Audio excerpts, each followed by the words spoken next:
प्रणाम देवी और सज्जनों, स्वागत है आप सभी का फाइनेंस 44 में। हमारे कपड़ा व्यवसाय के लिए कोरोना वायरस महामारी एक वरदान और अभिशाप दोनों का एक उत्कृष्ट उदाहरण है। हमारे उद्योगों का एक पायदान नीचे गिर गया था, लेकिन चीन +1 योजना एक उपहार साबित हुई थी। वैश्विक कंपनियां अपनी आपूर्ति श्रृंखला की जोखिम से बचने के लिए इस कदम के तहत चीन के साथ साथ एक और ऐसे देश की खोज में हैं जहां वे अपने निर्माण फैसिलिटीज डाल सकें या चीन से स्थानांतरित कर सकें। इसके अलावा हमारे भारतीय कपड़ा उद्योग देश भर में लगभग 4.5 मिलियन लोगों को रोजगार देता है, जो कि बहुत ही ज़्यादा कार्यबल है और आने वाले 5 वर्षों में ये दुगनी रफ्तार से वृद्धि करेगा।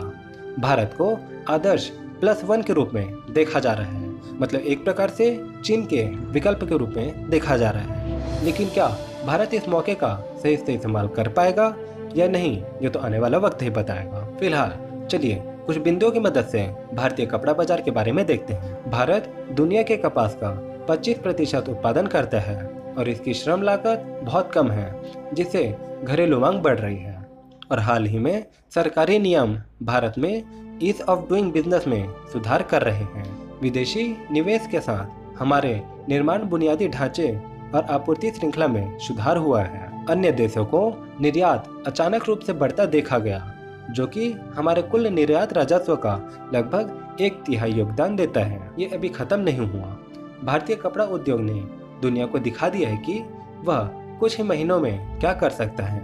महामारी से बहुत अधिक प्रभावित होने के बावजूद उद्योग कोविड के लिए आवश्यक वस्तुओं का उत्पादन करते हुए विकसित हुआ और अब हम विश्व स्तर पर PPE किट के दूसरे सबसे बड़े उत्पादक हैं। इस प्रकार यदि आप भारतीय कपड़ा उद्योग के वास्तविक मूल्य में विश्वास करते हैं तो आप गलत नहीं हो सकते। तो क्या इसका मतलब यह है कि सभी टेक्सटाइल स्टॉक समान रूप से फायदेमंद है? स्पष्ट रूप से नहीं, लेकिन फिर भी चलिए एक एक कर उन शेयर्स के बारे में जानते हैं जो टेक्सटाइल इंडस्ट्री से जुड़े हैं, जिसमें सबसे पहला है ट्राइडेंट लिमिटेड। इसकी स्थापना 1990 में हुई थी और यह ट्राइडेंट ग्रुप का हिस्सा है। कंपनी यार्न, बाथ और बेड लिनन की सबसे बड़ी उत्पादक है। इसके अलावा company chemical, wheat straw based paper और कैप्टिव पावर के उत्पादन में शामिल है। कंपनी अपने फैब्रिक्स के लिए टेरी टॉवल का दुनिया का सबसे बड़ा निर्माता है। ट्राइडेंट लिमिटेड ने इस तरह से अपने कारोबार का विस्तार करने के लिए कई पहल की है और साथ ही कंपनी ने 1140 करोड़ रुपए की परियोजना को पूरा किया है। और अब चलिए ट्राइडेंट लिमिटेड का मार्केट कैपिटलाइजेशन देखते हैं। तो जो इसका मार्केट कैपिटलाइजेशन है वो 20,919 करोड़ का है और जो डिविडेंड यील्ड है वो 0.88% का है। कंपनी का पिछले साल का जो सेल्स रहा 6,998 करोड़ का रहा और इसी के अगेंस्ट में इनका जो प्रॉफिट था वो 834 करोड़ का था। कंपनी का जो स्टॉक पीई है वो 25 का है और ROE 23.4%, ROCE वो भी 23.4% और कंपनी के ऊपर 1,597 करोड़ का डेट है और इसी के अगेंस्ट में कंपनी के पास 292 करोड़ का इनके पास कैश है। कंपनी का सेल से देखते हैं तो पिछले 1 साल का 54%, पिछले 3 साल का 10% और पिछले 5 साल का 9% से इनका सेल्स ग्रोथ बढ़ रहा है। और इसी के अगेंस्ट में जो इनका प्रॉफिट ग्रोथ है पिछले 1 साल में 155%, पिछले 3 साल में 31% और पिछले 5 साल में 20% से इनका प्रॉफिट ग्रोथ बढ़ा है। CAGR पिछले 1 साल में 85%, पिछले 3 साल में 95%, पिछले 5 साल में 37% से इनका जो CAGR है वो बढ़ रहा है। ROE पिछले 1 साल में 23, पिछले 3 साल में 15 और पिछले 5 साल में 14% से ROE भी बढ़ रहा है। और इसी के साथ साथ ROCE भी पिछले 1 साल में 23.4%, पिछले 3 साल में 14.6% और पिछले 5 साल में 12.9% से इनका ROCE भी बढ़ रहा है। होल्डिंग्स देखते हैं तो प्रोमोटर के इसमें 72.94% का स्टेक है, वहीं फॉरेन इंस्टीट्यूशन का 3.17% का और डोमेस्टिक इंस्टीट्यूशन का 0.05% का होल्डिंग्स है। वहीं गवर्नमेंट का 0.32% का और बाकी बचा पब्लिक के पास 23.84% का स्टेक है। अगला है लक्स इंडस्ट्रीज लिमिटेड। 1957 में स्थापित होजरी उद्योग में संचालित किया जाता है। कंपनी की सूची में 16 विभिन्न निर्माताओं के 100 से अधिक आइटम शामिल हैं। इनके निर्माताओं में Lux Cozi, ONN, GenX, Lyra और वंश जैसे निर्माता शामिल हैं। कई शीर्ष बॉलीवुड अभिनेता नियमित रूप से कंपनी के विज्ञापन में शामिल होते हैं, जिससे हम यह तो अनुमान लगा ही सकते हैं कि वह अपने प्रमोशन पर बहुत ज़्यादा पैसा खर्च करते हैं। चलिए लक्स इंडस्ट्रीज का भी फंडामेंटल देखते हैं। तो इसका मार्केट कैपिटलाइजेशन 5,755 करोड़ का है और जो डिविडेंड यील्ड है 0.63% का है। कंपनी का पिछले साल का जो सेल्स रहा 22,273 करोड़ का था। नेट प्रॉफिट 341 करोड़ का रहा। कंपनी का जो स्टॉक पी है 16.9 का है। ROE 29.3%, ROCE 34.7% का है। डेट कंपनी पे 302 करोड़ का है और इसी के इसमें जो इनके पास कैश है वो 68.9 करोड़ का इनके पास कैश है। सेल्स ग्रोथ देखते हैं तो पिछले एक साल में कंपनी का जो सेल्स ग्रोथ है वो 17%, पिछले 3 साल में 23%, पिछले 5 साल में 19% इनका सेल्स ग्रोथ हो रहा है। और इसी के इसमें जो इनका प्रॉफिट ग्रोथ है पिछले एक साल में 25%, पिछले 3 साल में 50% और पिछले 5 साल में 40% से इनका प्रॉफिट ग्रोथ बढ़ रहा है। CAGR पिछले एक साल में -54% से घटा है, लेकिन पिछले 3 साल में 23% और पिछले 5 साल में 12% से इनका कंपाउंडेड एनुअल ग्रोथ बढ़ रहा है। ROE पिछले एक साल में 29%, पिछले 3 साल में 30% और पिछले 5 साल में भी 30% से ROE बढ़ रहा है। और साथ साथ ROCE भी पिछले एक साल में 34.7% से, पिछले 3 साल में 35% और पिछले 5 साल में 32.7% से ROCE भी बढ़ रहा है। होल्डिंग्स देखते हैं तो प्रोमोटर केस में 74.33% का स्टेक है, फॉरेन इंस्टीट्यूशन का 2.08% का, डोमेस्टिक इंस्टीट्यूशन का 6.23%, वहीं गवर्नमेंट केस में कोई भी स्टेक नहीं है और बाकी बचा पब्लिक के पास 16.36% का स्टेक है। अगला स्टॉक है वेलस्पन इंडिया लिमिटेड। विश्व स्तर पर सबसे प्रमुख घरेलू कपड़ा निर्माताओं में से एक है। कंपनी के उत्पाद में तौलिया, स्नान वस्त्र, चादरें, बिस्तर और कारपेट शामिल हैं। इस सूची की अन्य एजेंसियों के विपरीत वेलस्पन का अधिकांश राजस्व निर्यात से प्राप्त होता है। कंपनी के रेवेन्यू में निर्यात का हिस्सा 84% तक है। कंपनी की बिक्री में संयुक्त राज्य का 67% का हिस्सा है, जबकि यूरोप में 17% की हिस्सेदारी है और 7% भारत से आता है। वेलस्पन इंडिया अपने उत्पादों को दुनिया के 17 प्रतिष्ठित स्टोरों में वितरित करता है। वॉलमार्ट, कॉस्टको और आइकिया जैसे रिटेलर्स इसकी श्रेणी में आते हैं। अब वेलस्पन का फंडामेंटल देखते हैं तो इसका मार्केट कैपिटलाइजेशन 7,430 करोड़ का है और जो डिविडेंड यील्ड है 0.20% का है। कंपनी का जो पिछले साल का जो सेल्स रहा 9,311 करोड़ का था और इसी के इसमें इनका जो नेट प्रॉफिट था 601 करोड़ का रहा। कंपनी का जो स्टॉक पीई है 17.2 का है और ROE 15.8%, ROCE 14.5% और डेट कंपनी पे 3,304 करोड़ का है और इसी के इसमें जो कंपनी के पास जो कैश है वो 266 करोड़ का ही है। सेल्स ग्रोथ देखते हैं तो पिछले एक साल में कंपनी का जो सेल्स ग्रोथ है 9%, पिछले 3 साल में 13% और पिछले 5 साल में 17% से इनका सेल्स ग्रोथ बढ़ रहा है। और इसी के अगेंस्ट में इनका जो प्रॉफिट ग्रोथ है पिछले एक साल में -39% से घटा है, लेकिन पिछले 3 साल में 18% से बढ़ा है और फिर पिछले 5 साल में -2% से घटा है। CAGR देखते हैं तो पिछले एक साल में ये भी -45% से घटा है, लेकिन पिछले 3 साल में 15% से बढ़ा है तो पिछले 5 साल में ये भी -2% से घटा है और इसमें भी हमें वॉलेटिलिटी देखने के लिए मिल रही है। साथ साथ ROE देखते हैं तो पिछले एक साल में 16%, पिछले 3 साल में 16%, पिछले 5 साल में 15% से उनका ROE बढ़ रहा है। साथ ही ROCE भी पिछले एक साल में 14.5%, पिछले 3 साल में 14.1% और पिछले 5 साल में 13.2% से इनका ROCE भी बढ़ रहा है। होल्डिंग्स प्रोमोटर केस में 70.36% का स्टेक है, फॉरेन इंस्टीट्यूशन का 0.07% का, डोमेस्टिक इंस्टीट्यूशन का 5.35%, गवर्नमेंट केस में कोई भी स्टेक नहीं है और बाकी बचा पब्लिक के पास 17.22% का स्टेक है। वर्धमान टेक्सटाइल 75 से अधिक देशों में यार्न, फैब्रिक, एक्रेलिक फाइबर और कपड़ों का वैश्विक निर्माता है। विशेष यार्न, रंगीन यार्न, एक्रेलिक, फैंसी और हाथ से बुनाई और ग्रे यार्न कंपनी के कुछ मुख्य उत्पाद हैं। कंपनी संयुक्त राज्य अमेरिका, यूरोप और एशिया देशों को निर्यात किए जाने वाले कपड़ों का भी उत्पादन करती है। इसके कई पॉपुलर ग्राहक हैं जैसे कि GAP, H&M, वॉलमार्ट और टॉमी हाइलेगर जैसे कुछ बड़े नाम हैं। निर्यात करना इनकी कमाई का 39% का हिस्सा है। कंपनी घरेलू एक्रेलिक उद्योग में सबसे प्रमुख खिलाड़ियों में से है और एक प्रमुख स्पिनरों में से एक माना जाता है, जो देश की संपूर्ण मांग का 2% है। वर्धमान का भी फंडामेंटल देखते हैं तो इसका मार्केट कैपिटलाइजेशन 9,167 करोड़ का है। जो डिविडेंड यील्ड है वो 2.14% का इसका डिविडेंड यील्ड है, जो कि काफ़ी अच्छा है। सेल्स से देखते हैं पिछले साल का तो 9,622 करोड़ का कंपनी का जो है पिछले साल का सेल्स रहा, और इसी के अगेंस्ट में जो कंपनी का जो नेट प्रॉफिट है वो 1,547 करोड़ का था। स्टॉक पे 5.88 का है और ROE 21.8% का है। ROCE 23.7% और डेट कंपनी पे 1,983 करोड़ का है और कैश कंपनी के पास 122 करोड़ का ही है। सेल्स ग्रोथ देखते हैं तो पिछले एक साल में कंपनी का जो सेल्स ग्रोथ है 45%, पिछले 3 साल में 22% और पिछले 5 साल में 10% से बढ़ रहा है। साथ साथ प्रॉफिट ग्रोथ भी पिछले एक साल में 97% से बढ़ा है और पिछले 3 साल में 33%, पिछले 5 साल में 19% से इनका प्रॉफिट ग्रोथ बढ़ रहा है। साथ साथ जो CAGR है पिछले एक साल में 19% से घटा है, लेकिन पिछले 3 साल में 21% और पिछले 5 साल में 6% से CAGR बढ़ रहा है। ROE भी पिछले एक साल में 22%, पिछले 3 साल में 13%, पिछले 5 साल में 13% से बढ़ रहा है। साथ साथ ROCE भी पिछले एक साल में 23.7%, पिछले 3 साल में 14.2% और पिछले 5 साल में 13.6% से ROCE बढ़ रहा है। होल्डिंग्स प्रोमोटर के पास 62.91% का स्टेक है।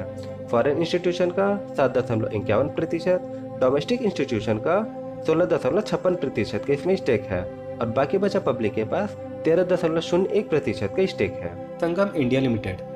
संगम इंडिया लिमिटेड की स्थापना 1984 में हुई थी और यह PV रंगीन यान, कपास और OE यान के अग्रणी निर्माता में से एक है और कपड़े की बुनाई कर सकता है। सूचीबद्ध कंपनी सालाना 48 मिलियन मीटर डेनिम क्लॉथ और 35 मिलियन मीटर PV फैब्रिक बनाती है। उत्पादन की यह तीव्रता एक अच्छी तरह से तैयार निर्माण आधार के लिए संभव है, जिसमें लगभग 2,36,000 स्पिंडल और 2300 रोटर शामिल हैं। संगम शूटिंग्स कंपनी की प्रमुख ब्रांड है जो वितरण चैनल के माध्यम से संचालित होता है और इसमें 10,000 व्यापारियों का देश भर में फैला हुआ समूह है। अपने जोरदार व्यावसायिक प्रयासों के अलावा संगम समूह सामाजिक कल्याण में भी सक्रिय रूप से रुचि रखता है। संगम का मार्केट कैपिटलाइजेशन 1,137 करोड़ का है और जो डिविडेंड यील्ड है 0.38% का है। सेल्स कंपनी का पिछले साल का 2,438 करोड़ का रहा और नेट प्रॉफिट 141 करोड़ का था। स्टॉक का जो PE है 6.03 का है और ROE 23.4%, ROCE 18.6% का है। डेट कंपनी पे 764 करोड़ का और इसी के अगेंस्ट में कंपनी के पास जो कैश है वो 21.30 करोड़ का है। सेल्स ग्रोथ देखते हैं तो पिछले एक साल में कंपनी का जो सेल्स ग्रोथ है वो 66% से बढ़ा है और पिछले 3 साल में 9% और पिछले 5 साल में भी 9% से बढ़ रहा है। साथ साथ में जो प्रॉफिट ग्रोथ है पिछले एक साल में 272% से बढ़ा है, पिछले 3 साल में 118% और पिछले 5 साल में 22% से इनका प्रॉफिट ग्रोथ बढ़ रहा है। CAGR देखते हैं तो पिछले एक साल में 75%, पिछले 3 साल में 91%, पिछले 5 साल में 0% से इनके CAGR बढ़ते हुए दिख रहा है और ROE भी पिछले एक साल में 23%, पिछले 3 साल में 10% और पिछले 5 साल में 8% से ROE बढ़ रहा है। साथ साथ ROCE भी पिछले एक साल में 18.6%, पिछले 3 साल में 10.4% और पिछले 5 साल में 8.81% से ROCE बढ़ रहा है। होल्डिंग्स प्रोमोटर के पास 61.44% का स्टेक है।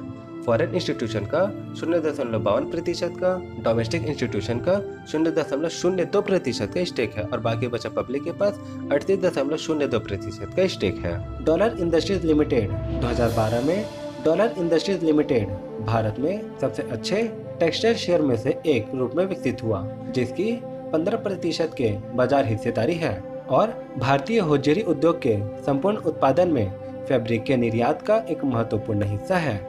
इसने सोशल मीडिया और ई-कॉमर्स चैनलों पर भी एक मजबूत उपस्थिति स्थापित की है। डॉलर इंडस्ट्रीज लिमिटेड की 29 भारतीय राज्यों में महत्वपूर्ण स्थिति है।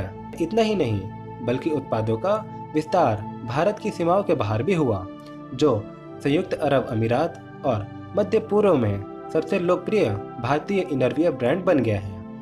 डॉलर इंडस्ट्रीज लिमिटेड पूरी तरह से एकीकृत उत्पादन सुविधा के साथ भारत की अग्रणी होजियरी कंपनी भी है। डॉलर ने 2020 में अपनी त्रिपुर निर्माण फैसिलिटीज में 4 मेगावाट की सौर ऊर्जा संयंत्र स्थापित भी किया है। और अब डॉलर का फंडामेंटल देखते हैं तो इसका मार्केट कैपिटलाइजेशन 2568 करोड़ का है।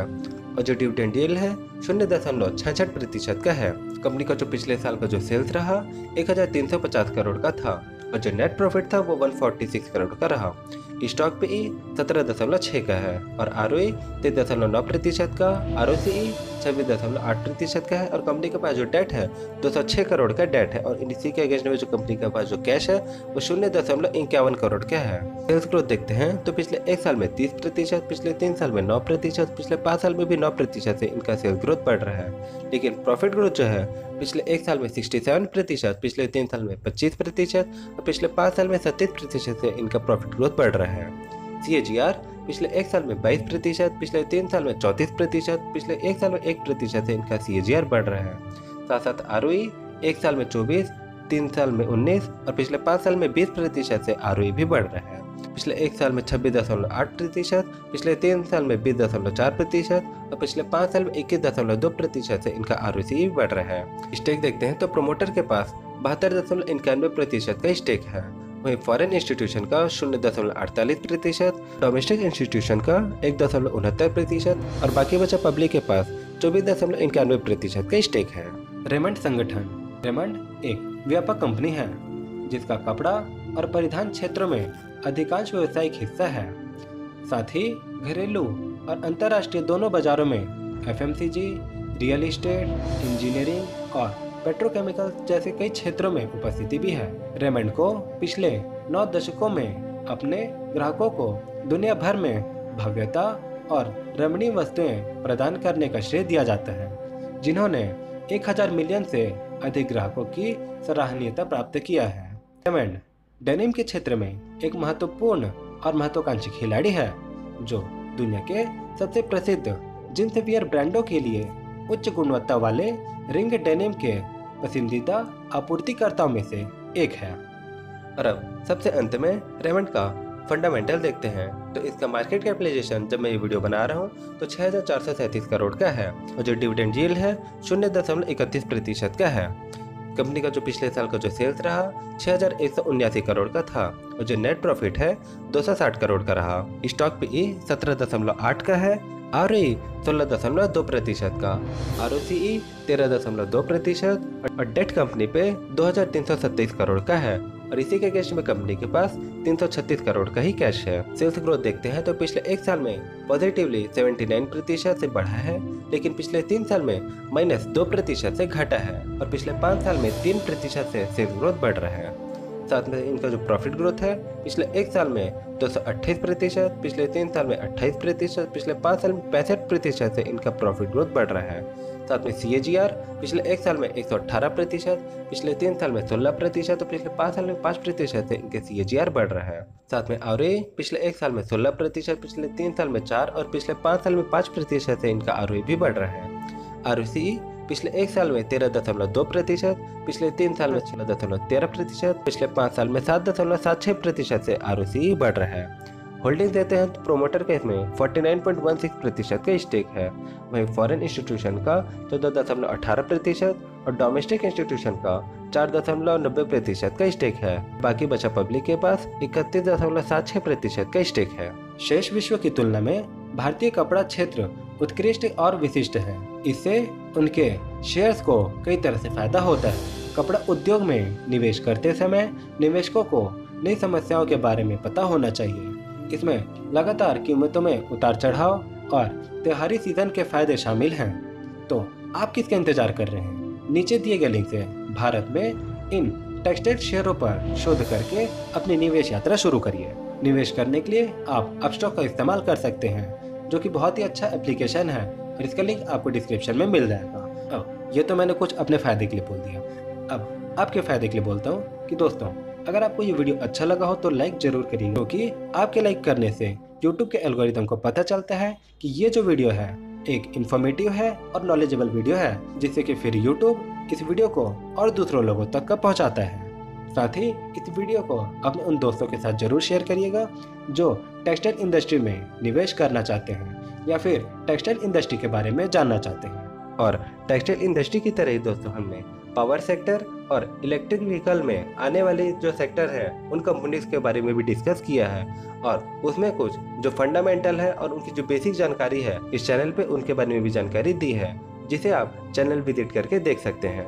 और अंत में यही कहूँगा कि चैनल को जरूर सब्सक्राइब करिएगा दोस्तों, और अपने दोस्तों से भी जरूर करवाइएगा, क्योंकि यहाँ पास मैं ऐसी फाइनेंस और इन्वेस्टिंग से रिलेटेड जानकारीपूर्ण वीडियो लेके आता रहता हूँ। तो चलिए हम मिलते हैं अगली किसी जानकारीपूर्ण वीडियो में, तब तक के लिए प्रणाम।